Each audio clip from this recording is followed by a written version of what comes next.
আসসালামু আলাইকুম। আমি এখন দাঁড়িয়ে আছি একটি পুকুরে। এখানে আপনারা দেখতে পাচ্ছেন যে লাল অথবা বাদামি শ্যাওলা। এই শ্যাওলাটা মূলত হচ্ছে ইউগ্লেনা। তো দেখতে পাচ্ছেন এটা গোটা পুকুরের প্রায় অর্ধেকটা ছেয়ে গেছে।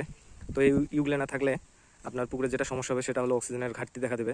কারণ এখান থেকে পর্যাপ্ত অক্সিজেন তৈরি হবে না। ইউগ্লেনা সানলাইট পেনিট্রেশনে এখানে বাধা দিচ্ছে, যার ফলে পুকুরে অক্সিজেনের ঘাটতি দেখা দিবে এবং মাছের অনেক সমস্যা হয়। এই ইউগ্লেনা আবার যখন পচে যাবে তখন এটা আবার পুকুরে গ্যাসের সৃষ্টি হবে। সুতরাং আপনারা যদি এরকম পুকুরে যদি লাল অর্থাৎ বাদামি শ্যাওলা হয়ে যায়, তখন আপনারা এক কাজ করতে পারেন, সেটা হলো পুকুরের উপরের স্তরের যে পানির হাইট একটু উপরে বাড়ায় দিয়ে পুকুরের এক পাশে যখন শ্যাওলাটা চলে আসবে তখন ওই পাইপ দিয়ে বাইরে বের করে দিবেন।